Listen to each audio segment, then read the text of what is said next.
Right. Well, this is the man that needs no introduction. If you guys have not met him yet, this is Reagan. He's the growth advisor for Real in SoCal.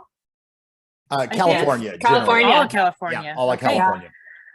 So Reagan, there's been some big updates with Real. So if you could go over those today. And then also, we have you in quarterly, and quarterly we get new agents. And I think it's also good for current agents to get a refresher.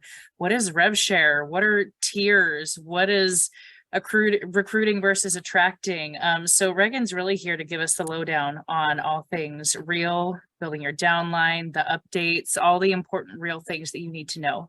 You're going to get a refresher for it today. So, Reagan, I'm going to let you take it away.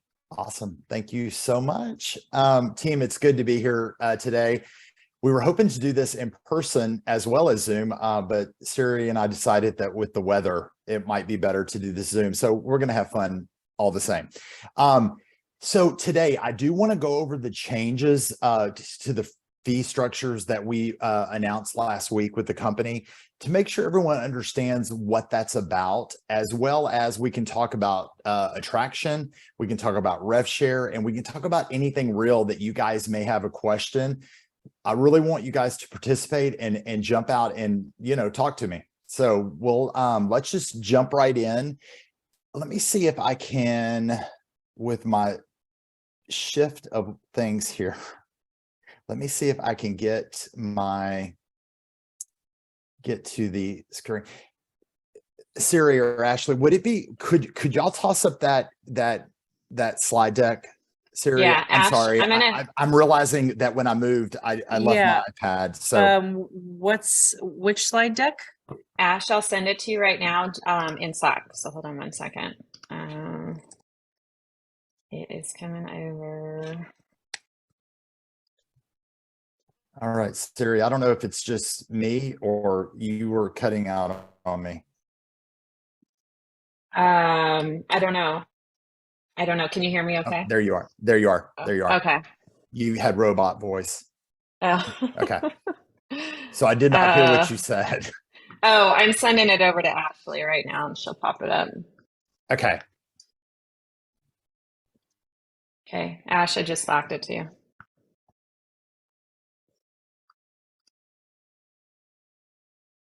Okay.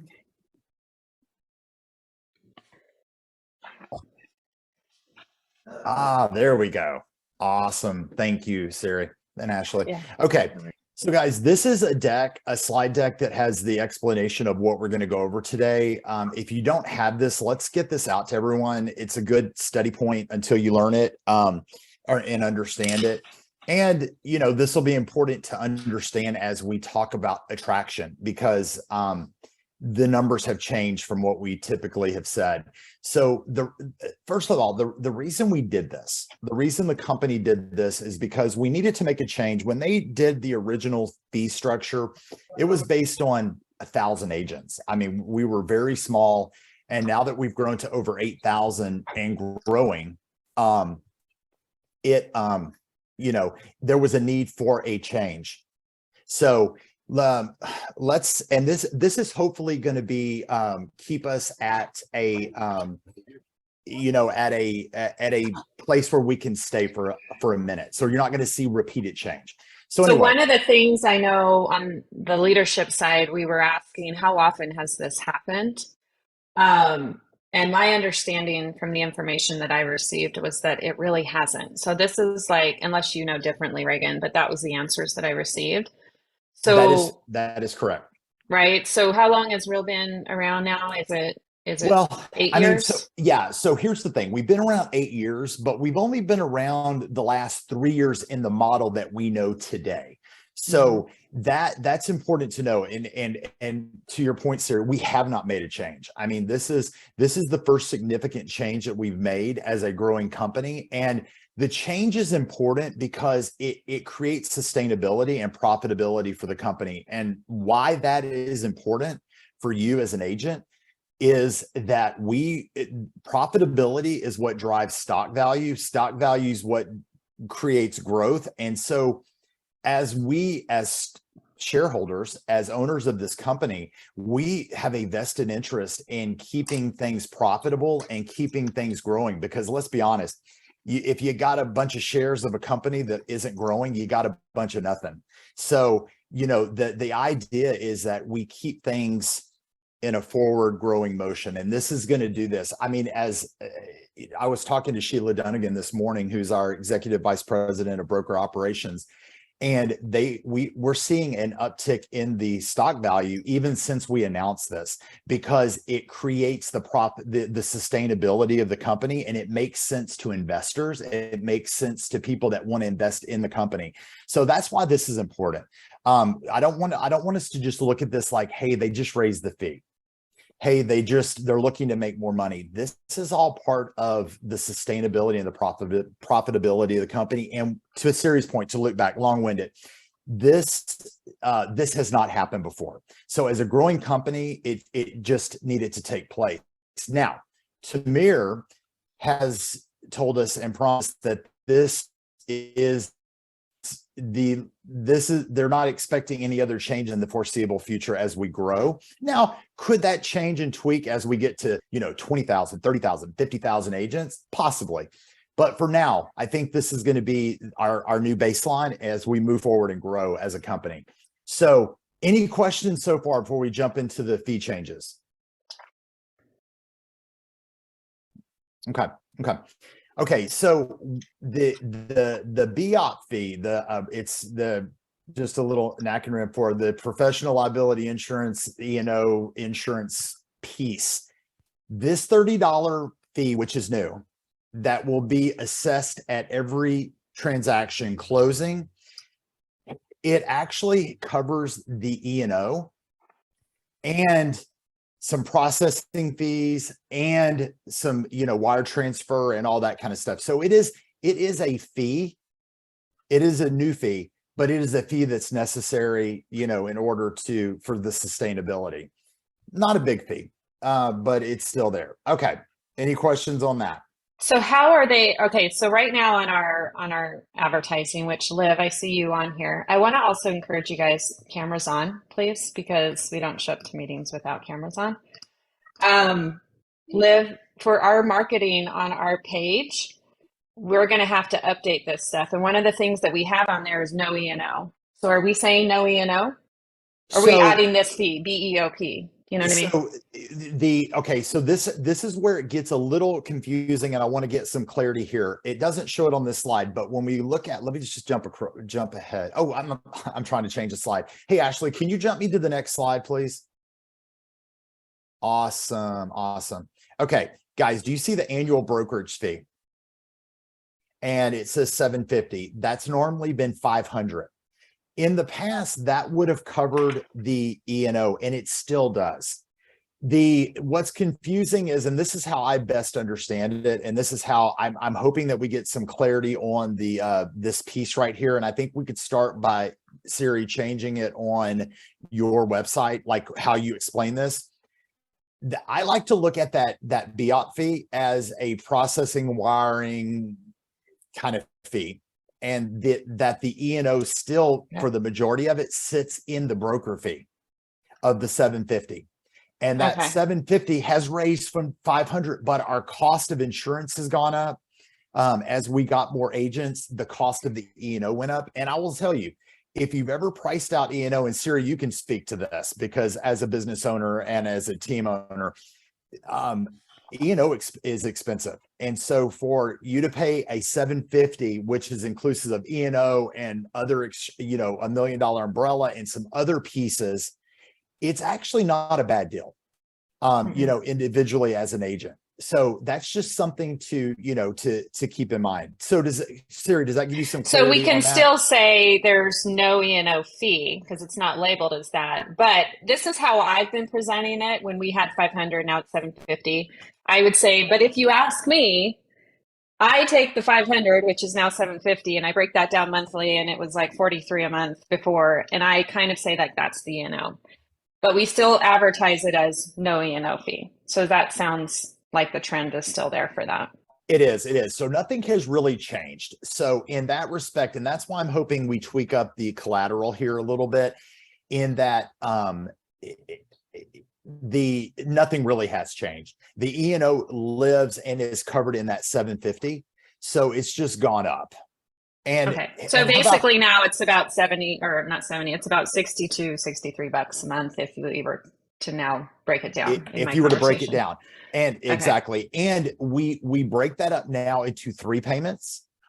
So it's in your first 3 transactions, 250, 250, and 250. Now, until you do a transaction, until you do a transaction, you're not going to be assessed any fee, right?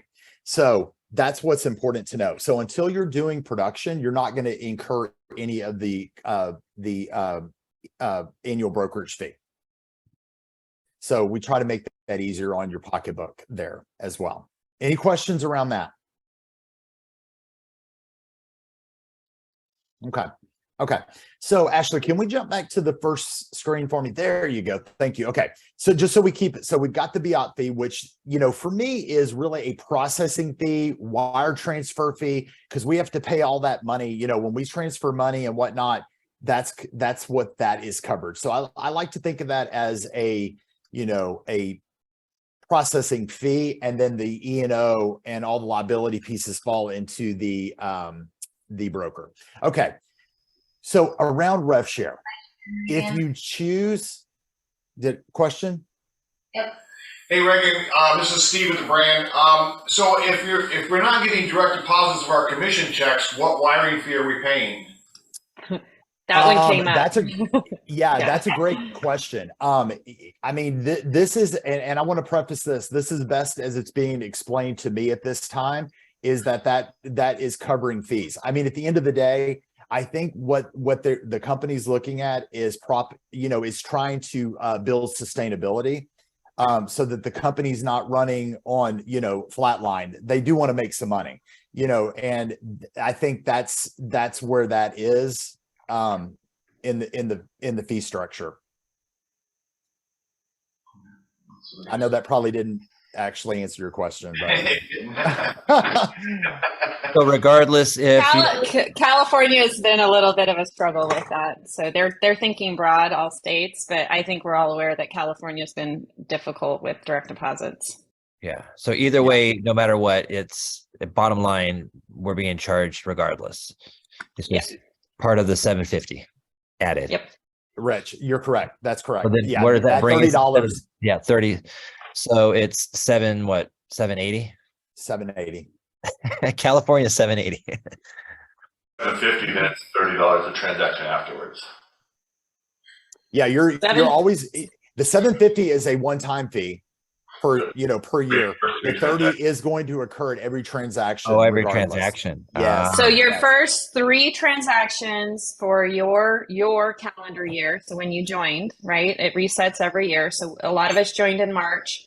Starting in March, for a lot of us, it's going to be your next 3 transactions have $250 each transaction. And then once you've paid those 3, then that's gone until the next year, March 1st again, then those 3 come back.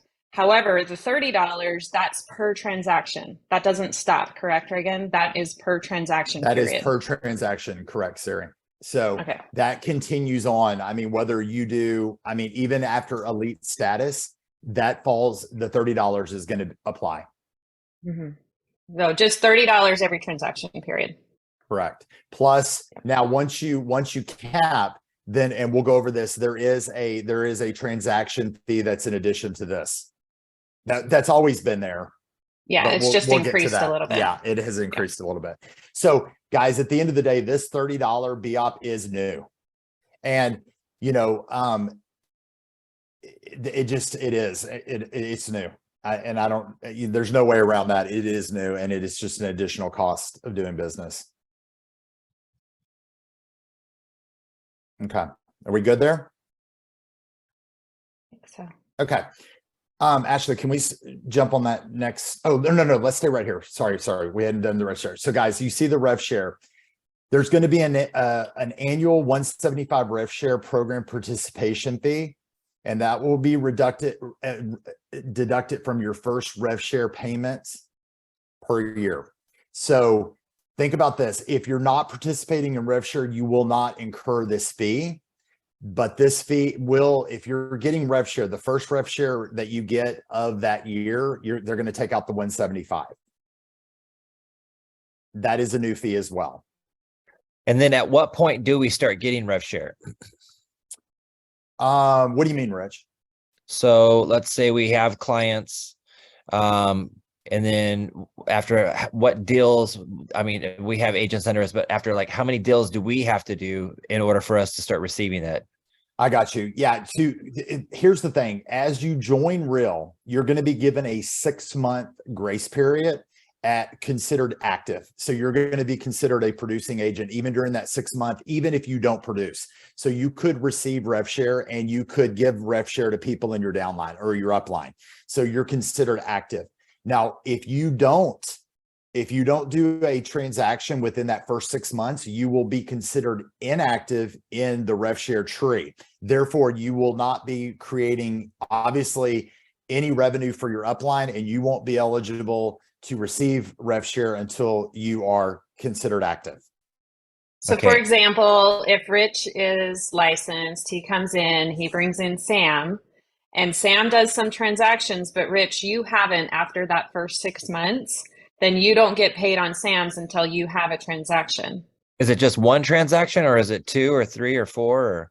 So it's one transaction every 6 months that generate a GCI of $2,000. Okay. So, and that can be a referral, Rich, so like if you got a referral piece that nets you 2,000 at least GCI, then you're good to go. You stay active. So I have a question on that. So if Sam closed like 5 between then, would Rich get back pay on those once he's become eligible? no, there's no back pay. That's why we want to be really strategic. I mean, honestly, be very strategic in how you approach this. So like, you don't want to let that 6 months go by. So you want to make sure, obviously we're always trying to be in production. However, we want to be very mindful of that, because I've seen it like go 6 months in a day and then somebody miss out on thousands of dollars worth of rev share. You never get that back. Now, the minute you do a deal, I could close a deal the next day after missing the thousands and I'm active again, but I don't grab that. I'll just grab what's going forward. So you want to be really mindful of that. But you can also do that with referrals and any piece of business that nets you 2,000 or more in GCI every 6 months. Okay, so you said something I was getting ready to ask. So, so I just closed a deal, and then, for instance, Sam just closes a deal today.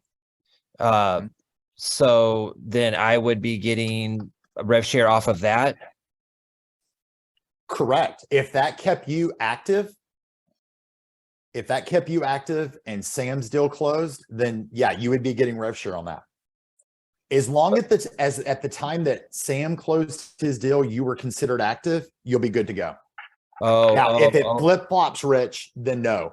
No. Okay. So during the time, because I wasn't active until I closed, and he was in an escrow, and then the escrow just closed after I had already closed. So the only way to then get rev share is during that time frame of when I'm active, whatever escrows we have underneath us for rev share, we get that rev share. We don't get rev share even if they're in escrow and their escrow closes after when we sell something, correct? Right. So okay. The easy way to remember this, Rich, is anything when something closes in your downline, as long as you're active, you're going to get the rev share from it, right? But if for some reason you were a day away from being, you know what I mean? Like if you were just on the other side of that, then you would not get that rev share. Okay. Does that make sense? I mean, at the end of the day, whatever closes, doesn't matter when it opened escrow, whenever it closes, if you're active, you're going to get rev share. If you're not, you're not. Okay, cool. Okay. Thank you, Sam, for fueling Rich's pocketbook. I really appreciate you. Yes. Good job, Sam. Good job, Sam. Okay. I need peanuts. So Ashley, can we move to that next slide, please? I was like, did we lose Ashley? Okay. Okay. So guys, the last part of that rev share, that 175 comes out of your first rev share payment every anniversary year, and each subsequent revenue payment thereafter will assess a 1.2% fee. So that is part of the, as I understand it, the wire transfer, the money transfer, the processing back end things that occur with rev share. So any questions around rev share, the fees?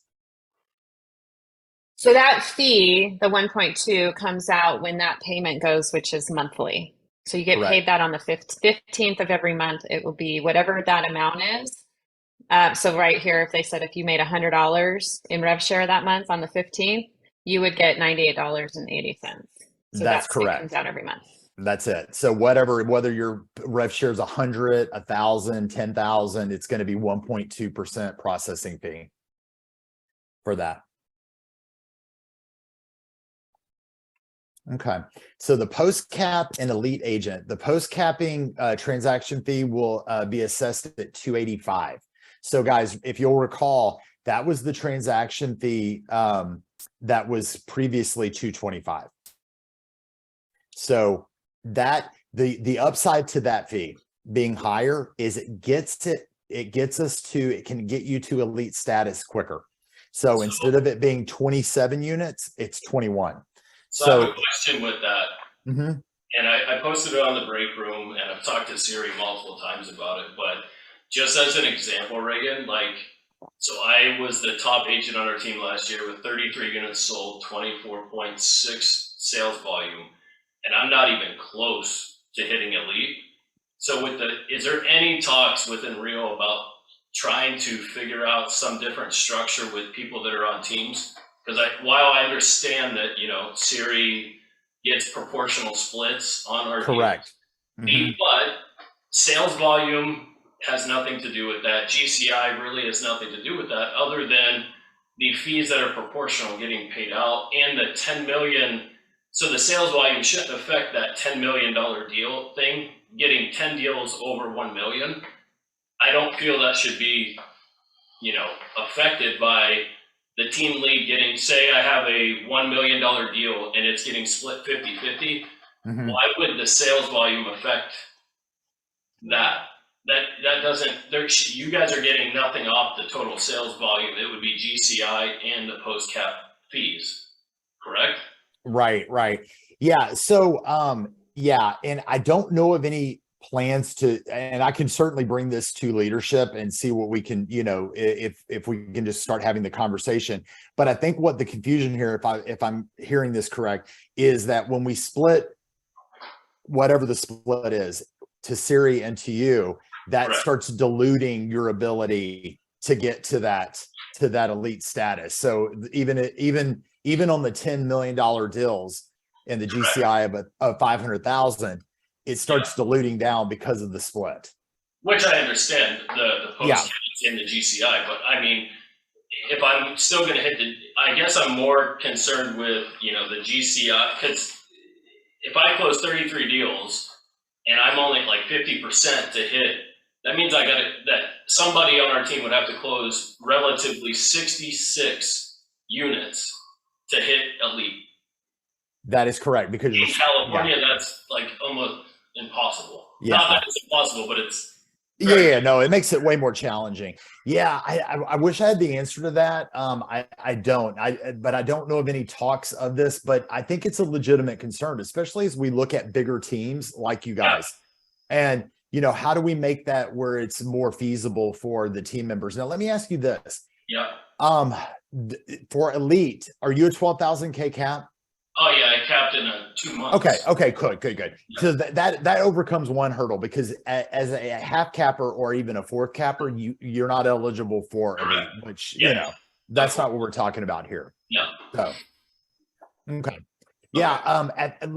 What I can say is I can run this by Sheila Dunnigan and see what we can start the conversation, because I agree with you. I think that there should be some opportunities for a larger team that's clearly doing, as a team member, doing some large numbers, but not necessarily 66 units. Right, correct. And Yeah. George, you're not alone. There's other, Yeah. I mean, this is common on teams right now. You're For not sure. alone. And I personally, like I told you to, proposed it to Tamir. I Yeah. think they were so heavily focused on this rollout that he didn't say no. Yeah, But which is I a think good this start, was right? their full focus. Yeah, he didn't say no, but I mean, yeah, Reagan, if there's anything else that we just continue to push, and Sheila's in that too. Yeah. No, I think we continue this conversation. And Siri, to your point, I think they've been like putting things in pecking order, and I think we're starting to get the higher up things taken care of. So it's going to allow us to take care of these things. And it's not that we made these decisions for any other reasons than we made the decision. I mean, there's a reason, but but now we've got time to maybe address them and look at them in a different light as we get bigger as a company and as we have bigger teams like you guys, where we need to look at it differently than we have previously. Awesome. Thanks. Cool. You bet. Okay. So we got the 285. And then let's see. Okay. So once you reach your elite status, so you start paying the 285 after you cap, you pay the 285, get you to the 6,000 quicker. And then your transaction fee goes to 129. Now that had previously been 99 or 100. So that's slightly higher. And guys, once again, these bump ups are just to help to make the company more sustainable in the future. You know what I mean? As we scale up. So as shareholders, as owners in the company, it's just part of what we do to help sustain the companies. So I just want us to look at it not like they're just taking money. I mean, this is for the better good of all of us overall. And I want to add that Rashia made a really good comment in the chat. So for some of you guys, you're just getting into real estate and you haven't been at any other brokerages and you don't know.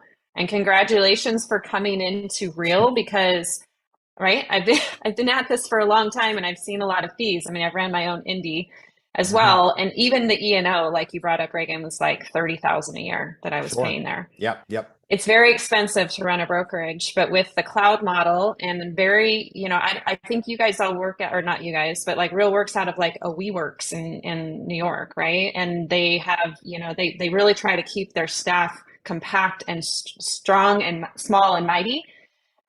It's really, really competitive.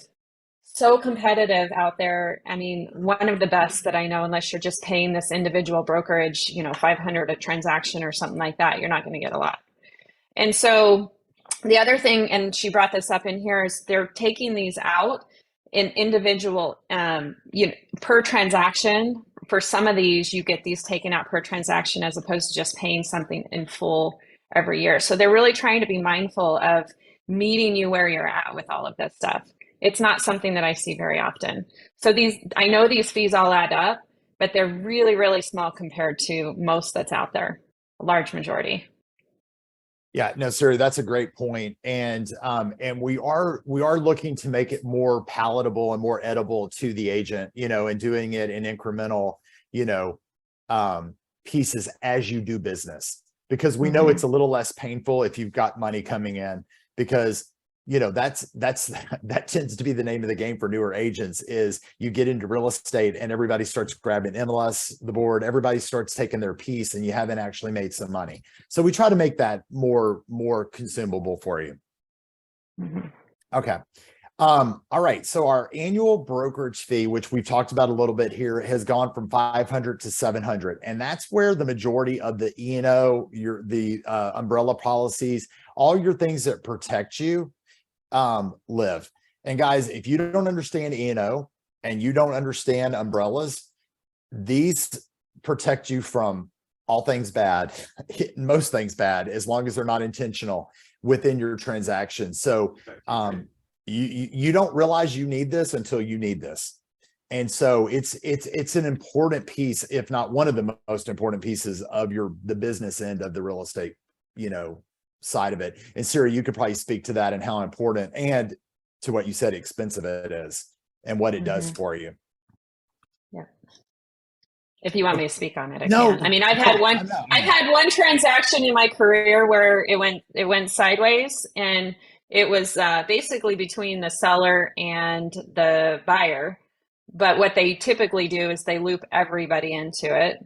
So if anybody's been involved in that stuff, they loop everybody into it to Yep. get multiple payments out. And I think it was like a $500 or $1,000 deductible that needed to be paid. That could have been thousands of dollars. Oh, And yeah. again, it doesn't even matter if you are responsible or not. Typically, they will loop you into that stuff. So you want to have a brokerage with a strong E&O in place, and it's very expensive.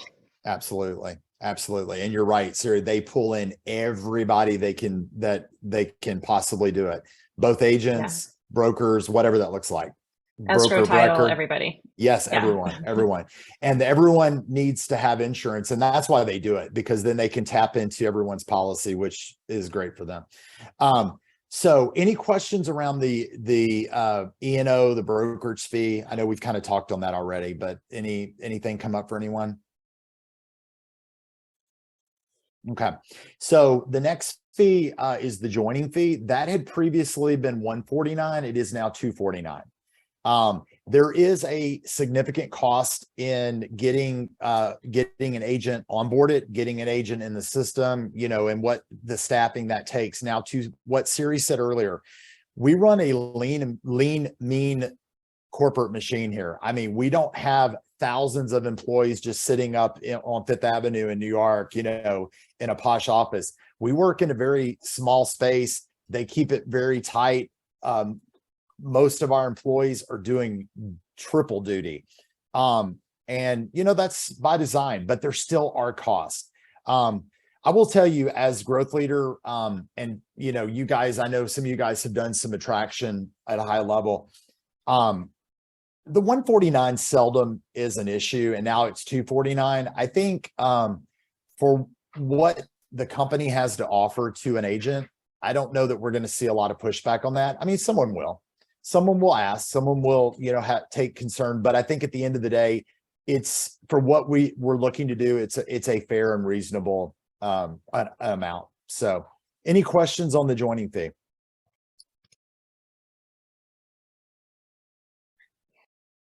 All right. So overall, and I think you're going to go into now, so those are obviously like takeaways. Those are costs that weren't there before. Correct. Right? Yep.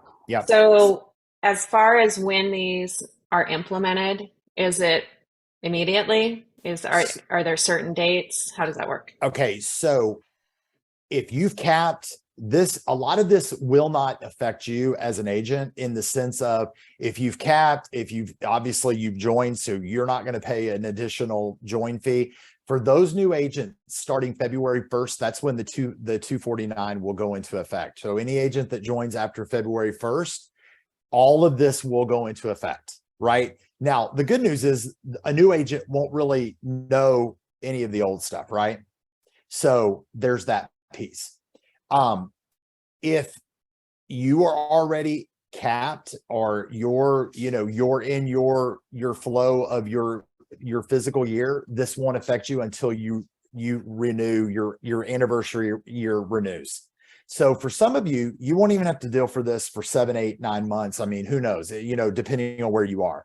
So just know this may not affect you right now, because if you've already paid your broker, if you've already paid into your $500 broker fee, you're not going to have to pay any more until you re-up next year. What about like the rev share and the 1.2%? When does that start?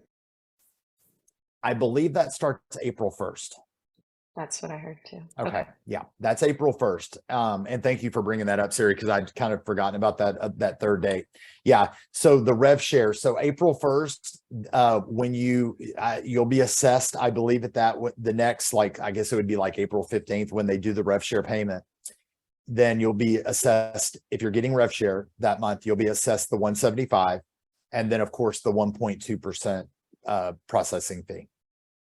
What about the $30 per transaction? Is that immediately? I believe that's April 1st as well. April 1st. Okay. Yeah. Okay. So it gives you some time to acclimate a little bit, and to prepare for this. Okay. Any other questions on the fees or the dates or anything around that? Okay, cool. All right. Not that that's bad news, but let's talk about some really good news. Let's talk about some great pieces of this rollout. We now have willable rev share. Guys, I mean, this is huge. So your rev share tree, the revenue that comes in, you can will that off to anyone of your choice. Family member, friend, whatever that looks like for you. This is the other amazing part is they don't have to be licensed. And Tamir and them went to great lengths with legal and the attorneys to get this approved or to find a workaround that this would actually work. So that's a big deal. Any questions on the willable rev share? I think that's going to show up in the app, right? And then there'll be an option to add your beneficiaries in there. Absolutely. Pratesh was saying it's all going to live in the app and it's going to be super easy. So I could go in and name Siri as my beneficiary. Now, Tony would be mad. I mean, Tony's already going to be mad at Siri for that. Tony comment. doesn't mind. Tony's going to be mad about that anyway. But anyway, so he's going to get really pissed when he finds out that I'm leaving Siri. Tony's already mad at me anyway. Exactly. Yeah. So you might as well. But I could go in the app and name someone, but I could also change it if I needed to, and so it's easily changeable, like you update your will or whatever, you could change that in the app. Now, as Pratesh said, it's going to be more important than ever that you hold tight to your login to your app, because in theory, someone shady could go into your app and change your beneficiary. So I know we don't like to think that would happen, but it could. So you want to be protective of that, but it's going to live in the app. It's going to be easy to change, sign in, or whatever that looks like for you. So in a case that, let's just say, you have a family of five boys and something happened to us. But we wanted all five of them to have an equal amount. How would that go about?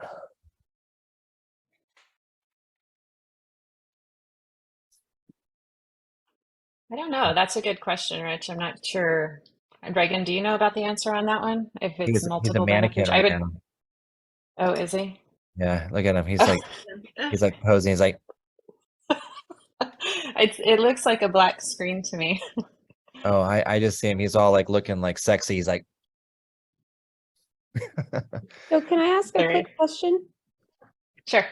If and I'm not even in the rev share thing, but earlier I thought he was saying you had to be active, so you had to have closed a deal within 6 months to get your rev share. How does that work if you're willing it? So if you're willing, so if something happens to you, Joey, then your rev share continues. So whatever you're, regardless, since even though I'm not an active agent anymore. Right. It basically, yeah, I mean, you'd be dead, right? So I'm not putting that out there. I'd be gone. That would be hard to sell real estate, but so basically it's wherever you left off with those payment and the people that you have in your downline, because that's truly what that rev is you're building a retirement plan and just a sustainability for you and your family. And so that will then continue on wherever you left off. So if you have 20 people in your downline, and as long as they stay there, then that continues to go to whoever your beneficiary is. Okay, cool. Thank you. It's fine right now. Yeah. What am I going to do right now? Rich wants me to use my fancy speaker. So we may have lost Reagan, and is he gone? You guys, by the way? I think so. Okay. I'm going to do my very best to continue on here and help you guys out with all of this, and we'll see if he bounces back on. So yeah, I don't know the answer to that question that Rich asked. Can you have multiple people in there? I'm assuming you will be able to, but that's a great question that I will propose, unless anybody knows the answer that's on this call that's heard otherwise. Okay, I'll check on that. So the next one is the fractional rev share. And so this is something that is very, there has not been another brokerage that's come up with a model like this. The reason for this is that they're trying to not have silos from within. So basically, let's just say I was speaking with an agent, and let's just say Bo, because your photos there. So let's say I was speaking to an agent, Bo was speaking to an agent. I didn't know that Bo was speaking to the agent. He didn't know I was speaking, but we come together and we realize that we're speaking to the same person. Or maybe that person is really good friends with Bo and they're really good friends with me, and they're like, I'm torn on what to do. Now there's an option where you can claim 2 sponsors. And so the way that looks is, So the way that looks is Bo would get 45%, I would get 45%, and Real gets 10%. And the reason that they do that 10% is that there's cost associated for extra downlines being created by having these 2 extra options that go out. And so the other thing is if you're trying to open up your tiers, it's basically a half a tier. And I don't know personally how that's going to show on the app. Maybe it'll show that I have, 10.5 people in there, let's just say, right? I'm assuming that's what it'll start looking like. So that's all an algorithm that they'll start tracking. But what this does is it creates people that maybe are a little bit more enthusiastic or knowledgeable about, his power went out. Maybe people that are a little bit more enthusiastic or knowledgeable about doing the attraction piece, but that there's someone they just aren't comfortable with it. They can team up with people too. So now you can team up with those people that are high level with these things and still be building your downline. And then it also, again, if we're still even North County is still small. So you're going to end up knowing multiple agents. The best thing to do is just team up together for that person. And I mean, ultimately, at the end of the day, it's the person's choice of who they want to sponsor under. But I mean, I would think that if I had 2 sponsors helping me out, there he is, he's back, that would be the way to go. So Reagan, welcome back. Hey, thank you. Sorry, power outage, and now the router was rebooted. Anyway, okay, thanks. No, you're good. I just spoke a little bit about the fractional rev share. Because obviously I think I've already done one. So. Yeah. And I don't know what you said, Siri, but what I'm going to tell you, I'm super excited about is this collaboration that not only are you going to be able to look at this as a downline upline situation, which seems very linear and very vertical, that now, even though Siri and I aren't in the same network, we can now collaborate with each other and create a web, like the mesh that creates one reel. And it's just so beautiful that we can do that. And everyone benefits, because there's times when people are literally torn, right, Siri? I mean, I know you've seen this where they're like, God, I know Siri and I know Reagan, but what do I do? And then they've got to make a decision, because before you couldn't do both. And then feelings get hurt, things happen. And I mean, let's be honest, as an agent who's being sponsored by two's, in my opinion, two's better than one. I mean, especially if you're torn, because then you're going to have, two people as your sponsor to help support you and, answer any questions. The other part I love, and if we're looking at strategy and how it benefits you, let's say that Siri is in my downline, okay? And she's tier 5 for me, right? So anyone that Siri typically would bring on would now be in my proverbial 6, 7, 8, 9, and 10, which doesn't really exist, right? Because we only have 5 tiers. But Siri comes to me and says, hey, I need help with, and we're going to co-sponsor someone. So now Siri gets someone in her top line, which is now my 6th, but I get half of it going into my 1. So that's when Tamir says infinity, that's what he's talking about, right? It starts bringing people back up to the top, and then it starts trickling down again. So it really helps you to open up or access tier 6, 7, 8, 9, 10, and that's what he means by infinity. So that's really exciting that we have that option. Now, Siri, I don't know if you explained that with a co-sponsor situation, Siri gets 45, I get 45, and the company gets 10. And that's the payoff. That's the payback that we give to the company for doing that. I'm sorry, who, Sarah, was that you? Yeah, that was me. Now I brought that up. Yeah. Okay. So Any I may have. Did you guys have any questions on? Yeah. Are you excited about that? I am. Think of what you guys could do together. Think of Renee, And Yeah. yeah, can I ask a question? Because I've been with other Yeah. brokerages that have had, money that goes back to the agents. So how does that work with when you have two agents, and then one agent leaves, right? Does the other agent that is still with Real, are they now 100% sponsor of that person? No. So Renee, the way it'll work is just like if any agent were to leave your network, right? So they leave Real, someone in your downline leaves Real, that becomes a company held position, but then everything still flows down. Does that make sense? So that piece of the puzzle is taken out, but it doesn't affect the downline. Like you can't access this anymore. So Renee, I'm in your downline and I leave. You're not going to get any more rev share from me, right? Because I don't exist, because I'm gone. But let's just say I've got 100 people in my downline that are in your second, third, fourth, fifth, whatever downline, and they stay, that rev share would still come up to you. So the company holding the position still lets it flow up to you. So what, Reagan, so what happens if, okay, so let's just say Renee and we have a client, we have an agent that comes underneath us. And let's just say that I no longer want to sell real estate.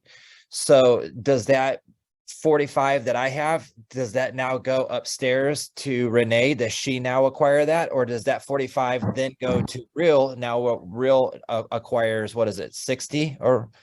So basically, like Reagan just went over this, is that it's just that 45. So if you guys both bring someone in, but you decide not to do real estate, that 45 is the company just keeps that 45. Okay. Nobody gets Correct. extra or anything anywhere. Yeah, no, it doesn't divert to the other co-sponsor. It just holds as a company position, and then everything flows accordingly or flows down. Yeah. Here's another question that I have, and I'm just being devil's advocate a little bit, but so leadership obviously is sending out tons of marketing, inviting people, inviting agents all down the roster. I could see a lot of issues arising from this. I've had it in other brokerages. So if the broker or the team lead or whoever it is invites this person initially, so it really does it just boil down to who that agent puts on their application?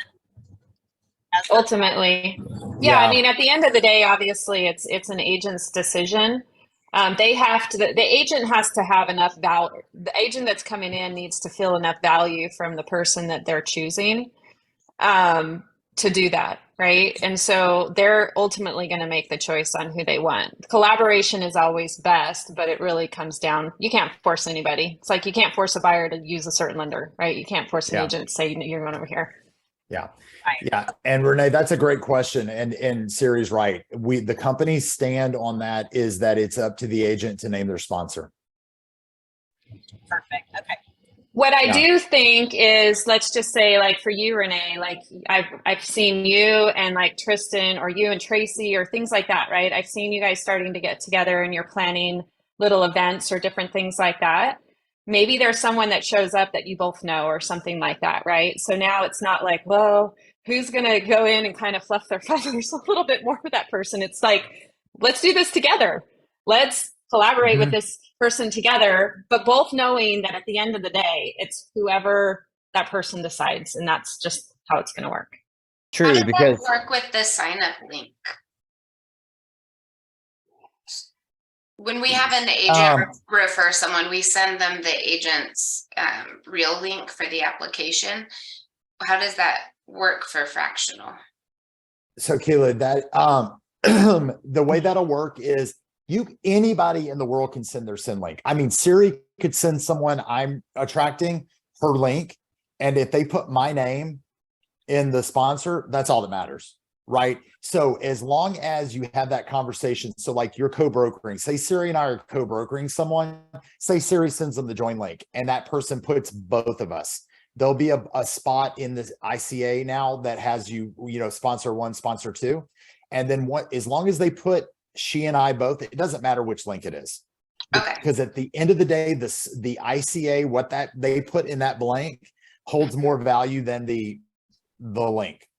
Okay. So when they're signing up, Reagan, they'll be, when they're filling out, you know, section by section, the different options, it will ask for multiple people. Will it prompt them to put multiple people? It is If, my like- understanding. Yeah. I'm sorry. Yeah. I didn't mean to cut you off. No, it's okay. Just, No, it's my understanding that on the ICA where you would normally put the sponsor name, it will give the option for up to 2 sponsors. got it. Okay. So there'll just I've be been- 2 line options. And I've gone on the back end right now just because it wasn't completely announced. But I also know, what is the time frame? Like within the first week, we can get things kind of moved around too. So if something happens and everybody's trying to wonder what's going on with what, we can work with onboarding to make sure that that's updated. Exactly. They would prefer that there'd be a little movement as possible, but you're right, Siri. As long as it's within the week, and a big caveat, there's no production.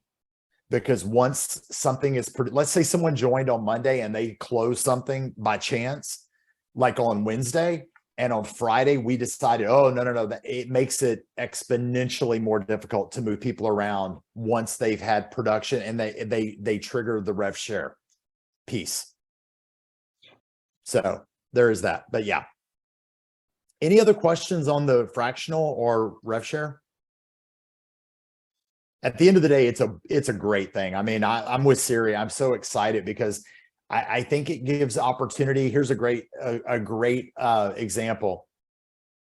You know, we've always been, you know, cautious when we have people recruiting across state lines because they're not there. You know, if we're in California where we attract a Texas person and they really need some support Texas wise, we may not be able as California, to provide that. It's a great way to partner with someone and say, look, I got someone in Texas, but I need them to have the support of you in Texas with another agent. That's a great example of a co-broker or a co-sponsor kind of thing. So you could get creative with this. You get really strategic with it. I mean, you could have a lot of, this could be a really a lucrative thing. So I'm excited. Any other questions? All right. So the next up is the joint venture profit sharing. Guys, that's around the title company. And Sean Daly, who is our Real Title president, they're just starting to toss this out. I believe California is coming soon. We're in Florida, Texas, and Utah. They're offering buy-in pieces. So that's a joint venture, a JV, where you're going to get profit share based on that. I don't know exactly what that's going to look like. I think there's going to be more to come. And I think Sean Daly is going to give more detail on that, but that's going to be an option for us in California soon. So that's exciting. I don't have any more details on that right now, but any questions, and I can always run them up the ladder. So when they're talking about title in California, it's an escrow thing that we're working on. Title would be the next, but obviously it's kind of a play in words. So here in California, it's escrow. Yeah, and I'm actually talking to Sean a little bit about some of that stuff too. So I should be able to get you guys. I was going to say, so Siri, you'll probably have a better handle on that initially for sure, because I'm a little unsure on that. Okay, cool. So let's just say more to come on that because we're not even really official in California. So more to come on that, and Siri and I'll keep you in the loop on that. So the goal is to have you have an opportunity for more residual and buy into a company. That's the goal. Absolutely. It gives you more passive income, that you got a little buy-in and then you get a little, you're getting pieces of closings. So you've got a stream of income coming in passively. Okay.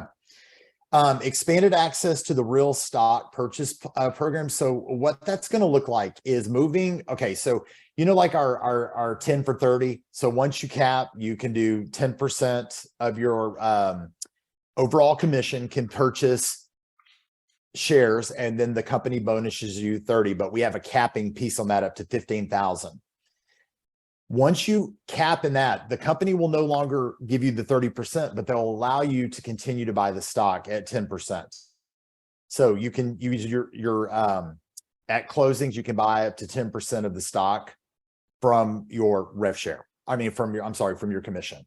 So that just gives you that ability to keep going on that. Any questions on that?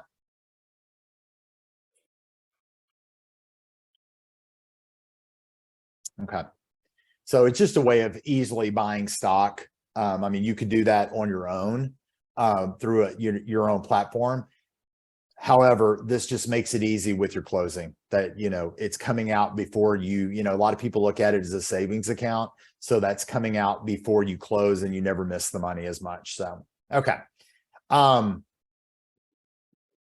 What addition effective? I'm going to read this because I just want to make sure I understand. Effective early Q2, agents will have access to a no-cost version of One Real Signature. So guys, that's going to be like a DocuSign.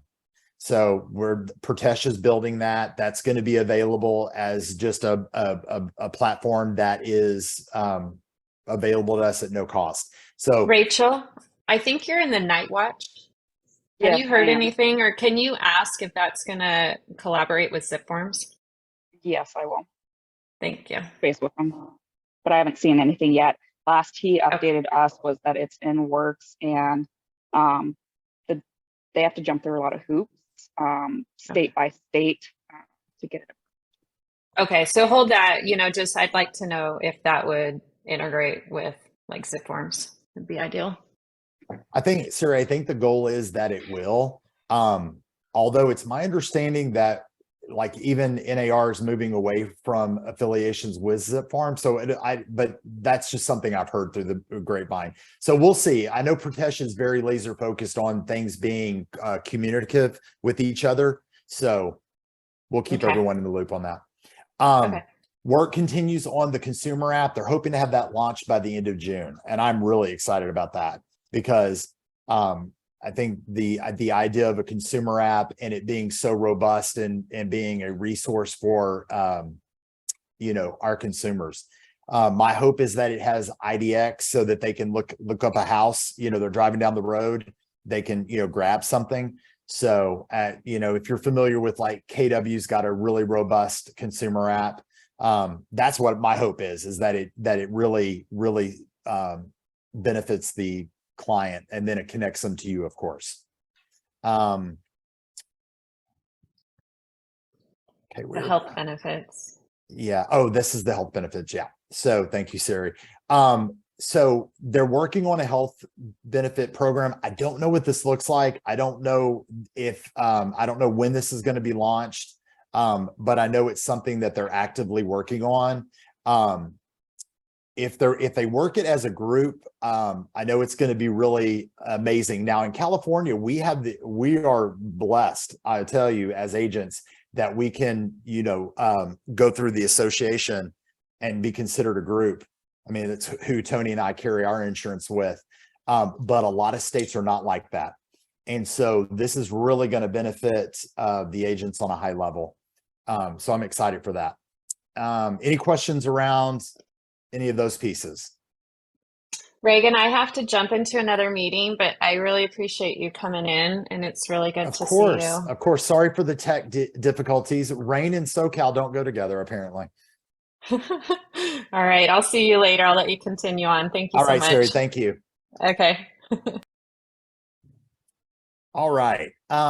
Ashley, can you roll us up a little bit? Okay, so these are just the dates that we've talked about. So all the changes go into effect April 1st for current real agents, February 1st for new agents. And then you guys, I don't need to read all this to you. When will the benefits go into effect? The agent benefits initiative rollout become available over this first part of 2023. So they're just saying that the first part of this, new agents sign up February 1st, that'll go into effect. Existing agents, April 1st, we talked about that. The 85-15 split remains the same. And then it talks about how we we won't be making additional changes, yada, yada, yada. So any questions? Ashley, that's the end, right? Yes. Okay. So guys, any questions? Any questions around this? Any questions around the fee changes, the dates, what we've got rolling out? Okay. Okay. This took the majority of our time. Do we have any quick questions around attraction while we're here that you want clarified or addressed? Okay. Cool. Cool. Okay. As always, I'm always available to you guys as growth leader. If I can ever assist with you, I know you've got with Siri and the team, you've got great support, but I'm happy to help any way I can, answer any questions for you or help you with conversations. So any other questions? Rich, I guess you've been kind of left in charge here, my friend. Hey, can I ask a quick question? And I Yes. know I keep going Renee, back. yeah. Yeah, sorry, I keep going back to this, but I done this before. So as far as if leadership helps us with attraction, is that considered? I know we go back to it's whatever that agent puts on the application or, fills out the link, right? Who they put as their sponsor. But what I've experienced in the past is leadership taking that person and now that person believes that that is their sponsor. Do you see what I'm saying? Like there's going to be some gray area and who's going to handle when a problem arises? Who do we go to? Because there is going to be problems that arise with this. And I think it's a good thing. I think it's a great thing when you're crossing state lines. I see that as being a huge benefit. And when somebody wants to be sponsored but go to another team, all that kind of stuff. So I think it's great there, but I do think there's going to be some gray area where there's going to be some conflict that happens. Who do we go to when that happens if we need help? Okay. That's really will fall in onboarding with Joel Kirsch. But I always like to look at things that we can preempt on the front end. I think getting clarity with the agent that's joining, it's okay to have the conversation around sponsorship. You just don't want it to be like, pick me because I'm better than Rich, or pick me because I'm better than Renee. We don't want to pit people against one another, but we can have those conversations. And sometimes it's honest, right? Where they're like, oh, Renee, I didn't know. Like I've been talking to both, I will walk people through and say, look, when your ICA comes up, you're going to put, that's where you're going to put Rich and Renee's name. Right. Okay. Yeah. So, a lot of times agents, and this, being in the business, agents will say, oh, but you should join me because I'm going to provide this and this to you, which I know is not technically what we're supposed to be doing with Real, but there's always, when there's money involved, there's always going to be those people that will try to outshine the other agent and try to stay as that one person being sponsored, if that makes sense. Or that other agent saying, hey, I talked to them, so I should technically be a co-sponsor with you. Right. Renee, I think there's always going to be people out there that push the envelope, and especially when money's involved. My hope is that we're in business with high integrity people that are going to be fair and, but I think it's just about having the conversation and not portraying yourself like that, like where, I'm better than you are. Like I'm a better sponsor than Rich would be. Like, that's what we don't want to be, because that feels very much like another brokerage. And what we don't want to do, and what as One Real, creating One Real and creating that meshy network, is that we don't want to pit one another and create silos. That's what we're trying to get out of, is these silos, that we're more, and that's what fractional really does allow, Renee. And I think this is a game changer in helping some of this pitting one another against each other. Because if you and I can share someone, then you and I don't have to disparage each other. Right. Right. Now, will it happen? Probably. I'm going to be honest. I think we're going to need to address it on a per need basis and see what that looks like. I think you nailed it though, Reagan. I think it comes down to communication, really. Yeah. If you're sitting back silent and you let someone else step in, then for sure they're gonna take what it is. You know, it's like if you write a song and you're singing the song and then someone's standing there and they listen to it and they record it, and then all of a sudden they go off and they play it real fast and then they put it out and they say, I wrote this. Yep. You know, it comes down to saying, hey, wait, hold on. That's Who my did it song first. Yeah. I've been, Yeah. you know, and then you communicate it all out. So yeah. No, I agree, Rich. And here's the thing. People need guidance. People want guidance. And like for me, I don't have a problem with saying, hey, Renee, next step. This is what the next step looks like. Yada, yada, yada. You're going to click here. I mean, I walk them through, like, you're going to click the blue button. You're going to go here. You're going to answer these 12 questions. You're going to click on the ICA. And that's where you're going to put my name, or that's where you're going to put Rich's name. Like, you tell them. And not in a deceptive way, not in a manipulative way, but in a way that helps them say, oh, I've got clarity. That helps a lot, because to Rich's point, if you let them to their devices, it's not like malicious. They just may not know. Like I had someone we had an issue the other day where they put real. I mean, that's fine. You can do that, but they didn't know not to put Joey or, Larry, and we got it taken care of. But you know what I'm saying? But had we been a little more clear, had that sponsor been a little more clear as to what to tell them, we wouldn't have had that issue at all. So maybe that's a training we do someday where we actually have it. So we open up what that link looks like, and we literally go through how to navigate that. So when we're talking to these possible agents that are going to be coming over, we've already identified how to navigate through that and how to explain that to them. I think that would be amazing. I like that idea. I like that idea. And that way we could get everyone more comfortable with the conversation. Because I know it's a little awkward, to say that, because it feels like we're driving them toward us, but all we're doing is providing clarity, And if they say, no, Renee, I'm not naming you, then right up front, but if they just need clarity, we're giving it to them. Yeah. And sell it off too. I mean, if that's the case, Renee, because you've got Texas agents, I've got Texas agents. So it's like, hey, look, I've got someone that I know in Texas, but they want to join on with Real. At the same time, they know the value that you offer. They know what team you're on. They know what you're able to give. But at the same time, the agent that you're getting ready to set them up with in Real in Texas has, great opportunities for them as well. And then from there, you just sell it. Just say, hey, look, here's the cool thing about this. You got the best of two worlds. You've got what we have here in California. You've got what they've got there in Texas. And you can literally pick both of our brains and come up with your own. You've got an advantage over someone that really truly is just solely dedicated just to one. However, in Real, we don't look at it like that, because we do mastermind, we do push one another, and that's the great thing, so.